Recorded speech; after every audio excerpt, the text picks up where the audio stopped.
Monsieur, Mesdames, bonsoir. La météo à l'entame de cette édition, des activités pluvio-orageuses sont prévues en cours de nuit sur le nord de la région de Tillabéri et des tendances orageuses sur l'Aïr et le sud des régions de Zender et Maradi. Présentation Mahamadou Adam. Chers téléspectateurs, bonsoir et ravi de vous retrouver pour cette page météo. Aujourd'hui, la situation météorologique a été marquée par le passage d'un système pluvio-orageux sur la région de Maradi et le sud Ader. Notons également que le front intertropical maintient toujours une position assez élevée sur le nord du pays, notamment sur le massif de l'Aïr et sur les plateaux de Djadou. Cet après-midi, quelques foyers orageux ont fait leur apparition là sur l'Aïr, sur le sud-ouest de la région de Tillabéri, et notons également la présence de quelques cellules en bourgeonnement sur le nord de la région de Tillabéri. Et hors de nos frontières, notons la présence de ces amas nuageux sur le nord Nigeria. Ainsi, en cours de nuit, nous prévoyons des activités pluvio-orageuses faibles à modérées sur le nord de la région de Tillabéri, pouvant déborder sur la communauté urbaine de Niamey, des passages nuageux sur le sud de la région de Zender et Maradi, et des tendances orageuses sur l'Aïr. Et pour la matinée de demain, c'est toujours des activités pluvio-orageuses faibles à modérées qui sont prévues cette fois-ci sur les Dandis et une bonne couverture nuageuse sur la bande sud du pays. C'est tout pour cette page météo. Au revoir et à demain, Inch'Allah. Les lauréats du prix de l'excellence et du mérite 2014 et leurs encadreurs, récompensés hier par la présidente de la fondation Gourivi Meilleur, ont été présentés cet après-midi au président de la République.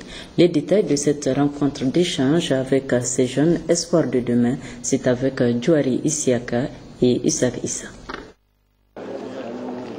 Comme hier au Palais de Congrès, où elle récompensait ses lauréats de cette 4e édition du prix de l'excellence et du mérite, la présidente de la Fondation Gourivi Meilleur a voulu une fois encore leur témoigner sa considération et sa reconnaissance en les recevant au Palais de la Présidence du Niger. L'accès à ce lieu symbolique de la République du Niger est un privilège, un honneur. Eh bien, ces élèves ont eu accès grâce à leurs résultats académiques. Ils ont échangé avec le couple présidentiel.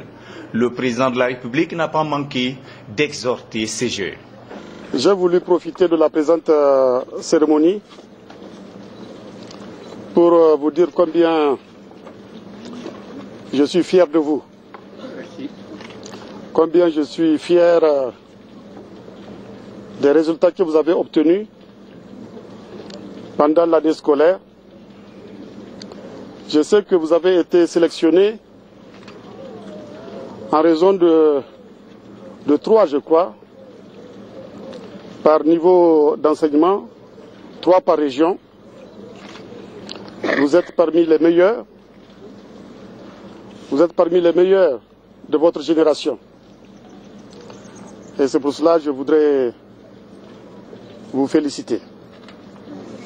Vous féliciter et vous encourager. Parce que, comme vous le savez, notre objectif est de développer la culture de l'excellence dans notre pays.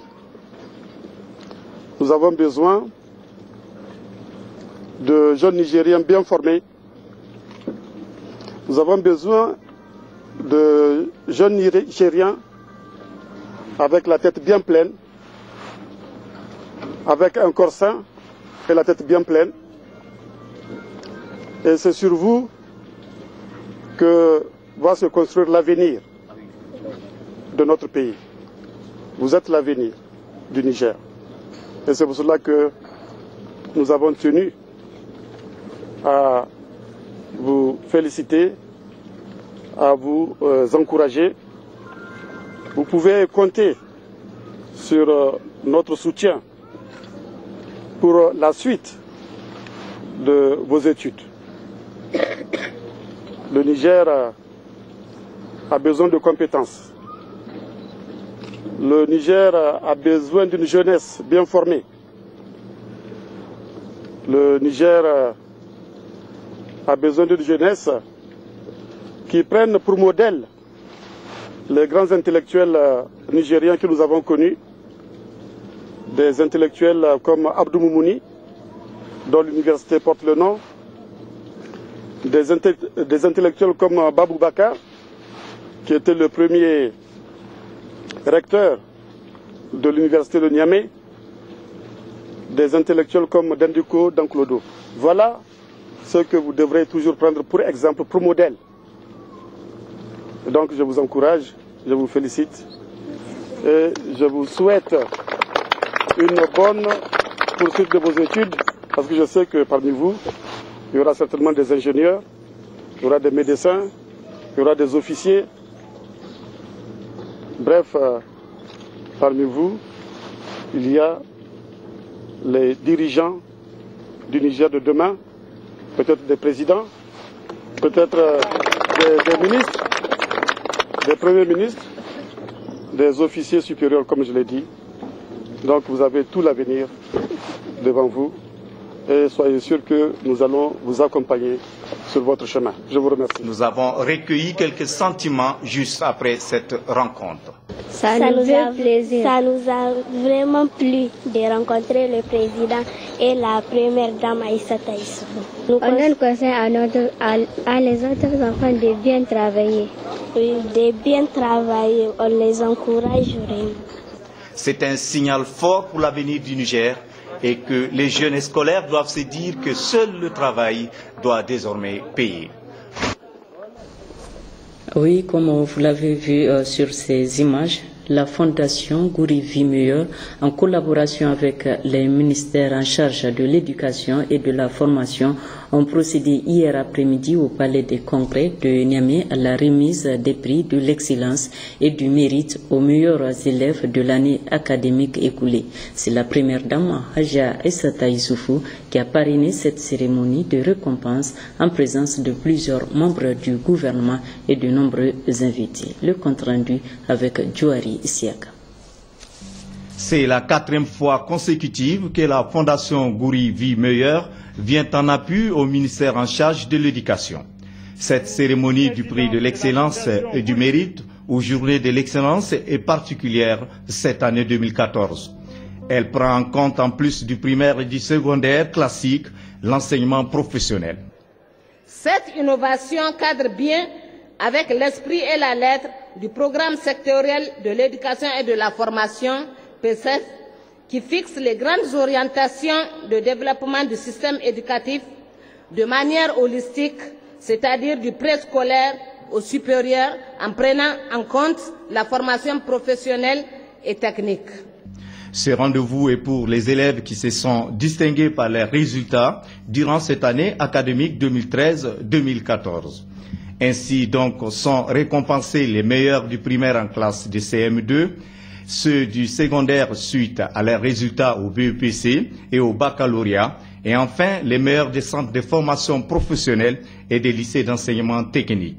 Le ministre en charge des enseignements professionnels et techniques, représentant les partenaires du prix de l'excellence et du mérite, a salué les efforts de la Fondation Gouri Vie Meilleure et tous les autres partenaires qui ont contribué à la tenue de cette cérémonie avant d'adresser un mot aux élèves du Niger.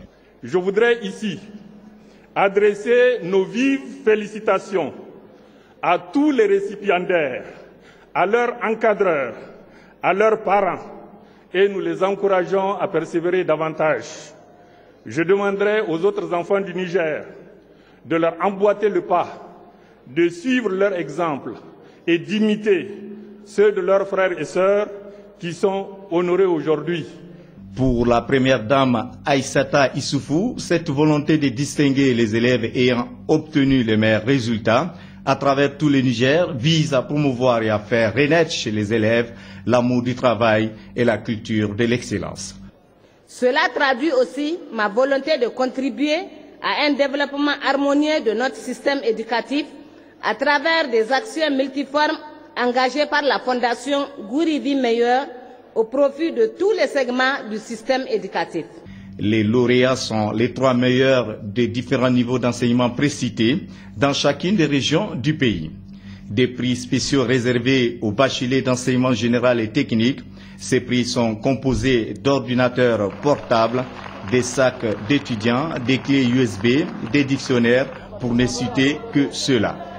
Les autres se retrouvent avec des kits scolaires. Au total, 96 élèves ont été récompensés. Les établissements et les enseignants n'ont pas été oubliés. La Fondation Gouri Vie Meilleure a mis à la disposition des établissements du matériel de bureau et des témoignages de satisfaction à ces vaillants enseignants. Tout ceci dans l'ambiance de chant et rythme des troupes Acha, Shawa et les danses de la troupe Soukabi.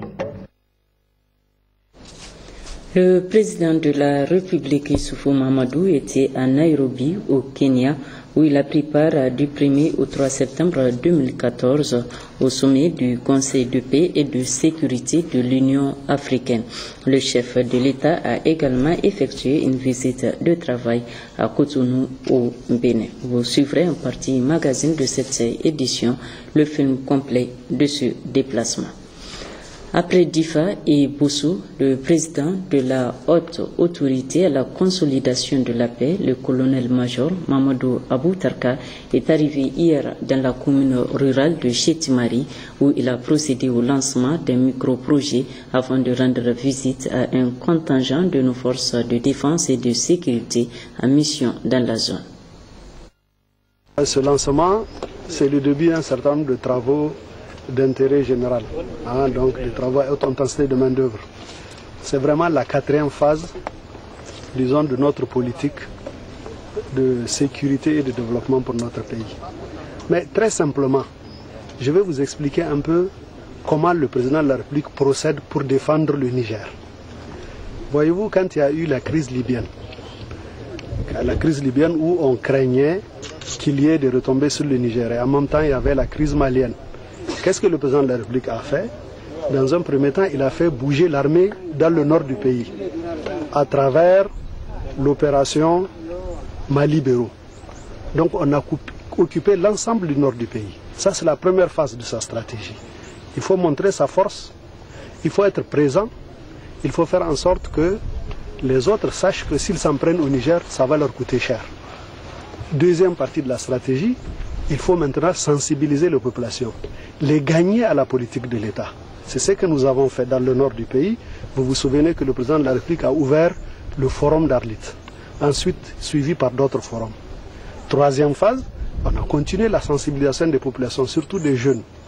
Quatrième phase, on a fait des projets à impact immédiat, des micro-projets à impact immédiat, des projets qu'on fait au profit des populations et elles voient l'impact immédiatement. Ce n'est pas des projets de développement de long terme. C'est quelque chose qu'on fait pour que les gens voient que la paix a des dividendes. Elle donne des dividendes. Alors nous sommes en train de faire exactement la même chose dans la région de Difa. Parce que la menace s'est déplacée.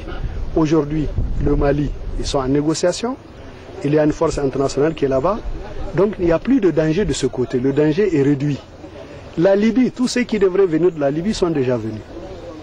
Aujourd'hui, c'est vrai, il y a la guerre civile en Libye, mais c'est une affaire interne. Donc maintenant, quelle est la menace principale qui nous guette? C'est le sud. C'est la région de Boko Haram au Nigeria, qui est en train de faire des massacres dans le nord-ouest du Nigeria. Donc c'est pour cela que le président de la République a encore réédité la même politique qui marche. Premièrement, il a déployé les forces armées. Donc là-bas, c'était l'opération Mali-Béro. Ici, c'est l'opération Ngaa, qui veut dire bouclier, je crois, en Kanouri. Après cette opération, une fois qu'elle est installée, les populations sont mises en confiance. Là, maintenant, nous bougeons pour faire de la sensibilisation. Mais il ne faut pas faire de la sensibilisation vide.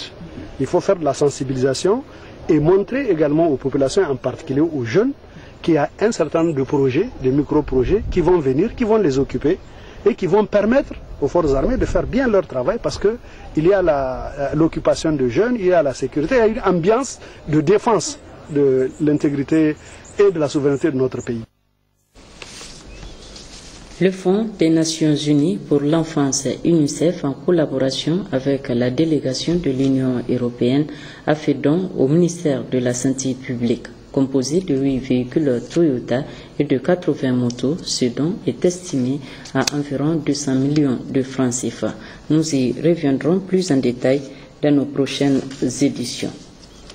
Autre donation, celle du Programme alimentaire mondial, PAM, qui vient de doter la cellule cantine scolaire du ministère de l'enseignement primaire d'un important lot de matériel roulant et informatique. C'est la ministre Mme Ali Mariama El Hadji Ibrahim qui a réceptionné le matériel cet après-midi. C'est au total 4 véhicules 4x4, 5 motos tout-terrain, 10 ordinateurs portables et 10 imprimantes que le Programme alimentaire mondial vient d'offrir au ministère en charge de l'enseignement primaire. Cet appui de plus de 70 millions de francs CFA est destiné à la cellule cantine scolaire pour la mise en œuvre de son programme. L'alimentation scolaire, comme je l'ai dit, c'est très important pour nous. L'école et tout ce qui va autour. L'école est un pôle de développement pour nous. Nous avons d'autres petites activités telles que les jardins scolaires, les moulins, etc. Et tout ça fait partie d'un tout, qui peut générer une dynamique au niveau des villages.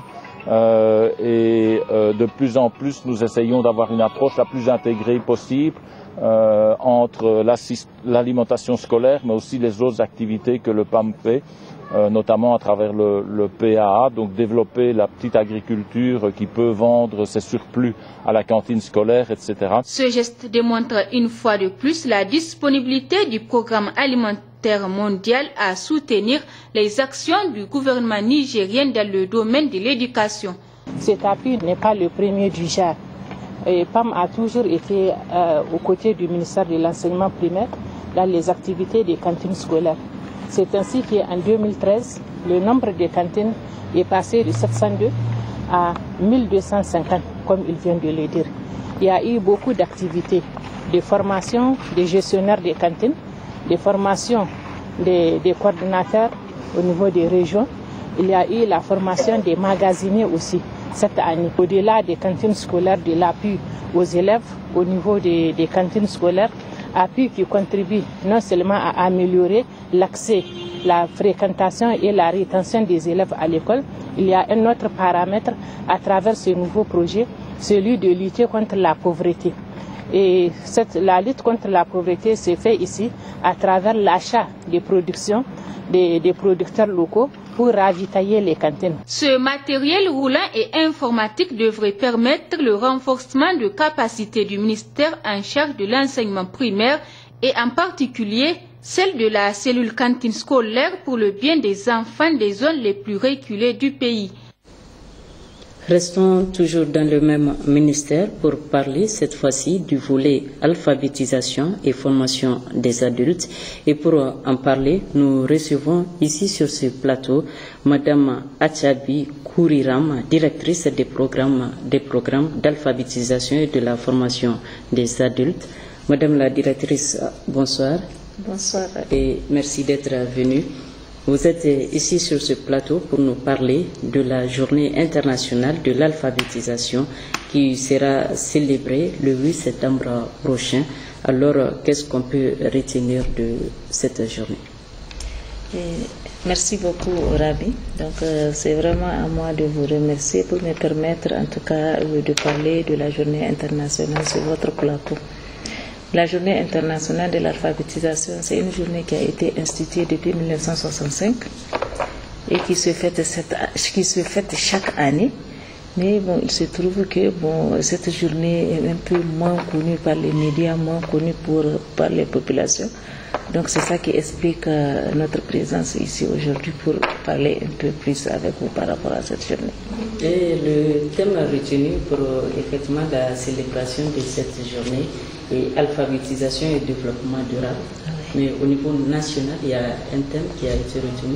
Oui, effectivement, cette journée est organisée chaque année sur impulsion de l'UNESCO.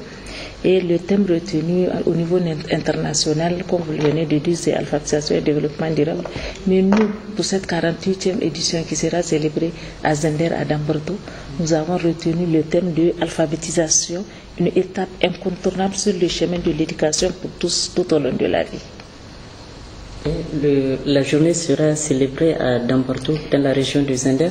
Oui. Pourquoi le choix de Damborto? Bon, le choix de Damborto, c'est d'abord pourquoi le choix de la région de Zender.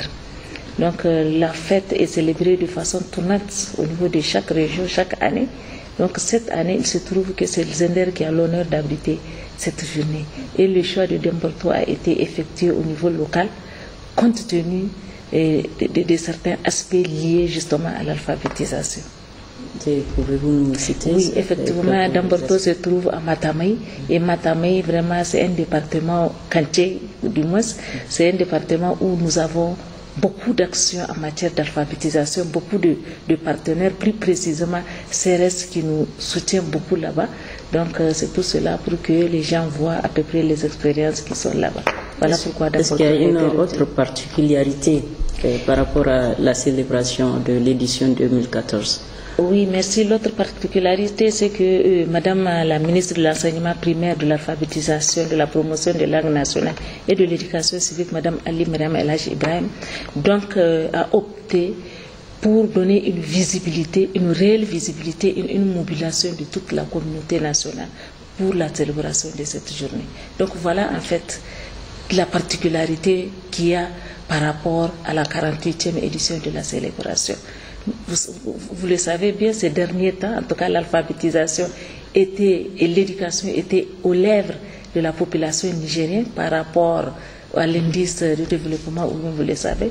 Donc la journée, c'est aussi une occasion pour informer, pour sensibiliser les partenaires, l'opinion nationale et aussi l'opinion internationale sur les bienfaits de l'alphabétisation et de façon, sur les méfaits de l'analphabétisme.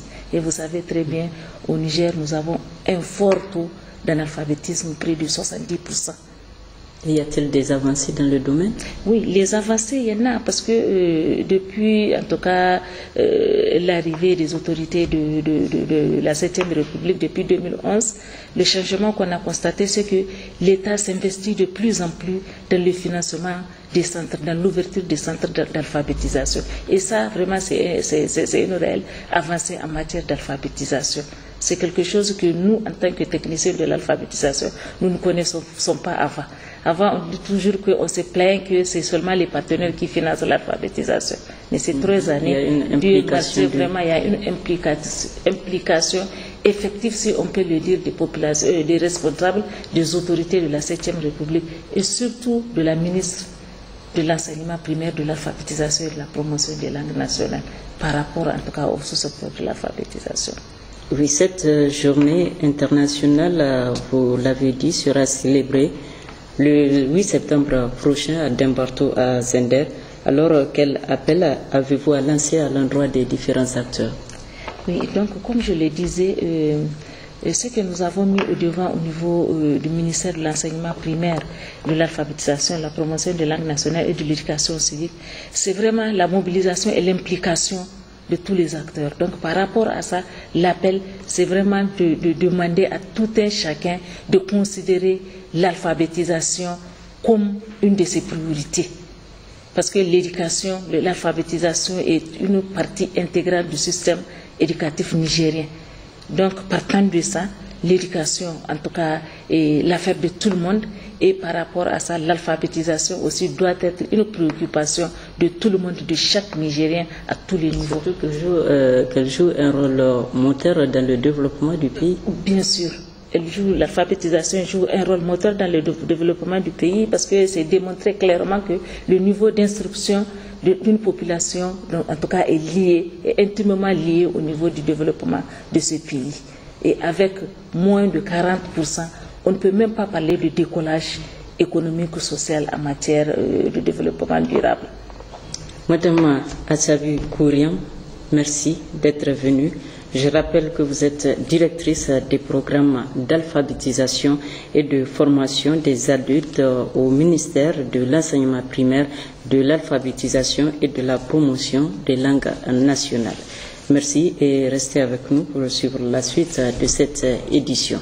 Le ministre de l'Énergie et du Pétrole a présidé cet après-midi la fin des travaux de la 48e réunion du comité des experts de l'APA, l'Association des producteurs de pétrole africains. Plus d'une vingtaine de dossiers ont été examinés par ces experts, Jocelyn Moussou et Issoufou Souleymane. Pendant 4 jours, les experts des 18 pays membres de l'Association des producteurs de pétrole africains, APA, ont minutieusement étudié la vingtaine de dossiers soumis à leur appréciation.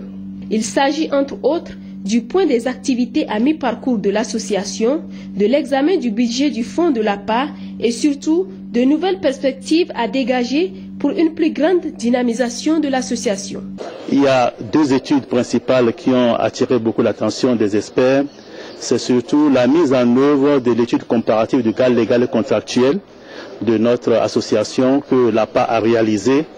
Un dossier très important qui devait permettre désormais aux pays membres de l'APA de pouvoir négocier des contrats, disons, en connaissance de cause et aussi de sauvegarder les intérêts de nos pays dans le cadre de l'exploitation pétrolière. En dehors de ça, les pays se sont appesantis surtout sur l'étude de l'harmonisation de la nomenclature stratigraphique des bassins sédimentaires. Nous avons entrepris avec un consultant l'étude qui permettra désormais de mieux connaître ces bassins. Échanges et débats houleux ont marqué cette réunion et ont permis de dégager des recommandations qui satisfont le ministre du Pétrole. À cette occasion, je voudrais réaffirmer l'engagement du Niger à œuvrer au développement de notre association en vue de l'atteinte de ses objectifs.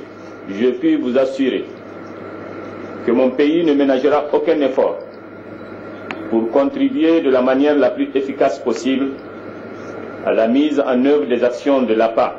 Rendez-vous à Abidjan dans quelques semaines pour le Conseil des ministres de l'APA qui étudiera à son tour les différentes suggestions issues de cette 48e réunion du comité des experts de l'APA.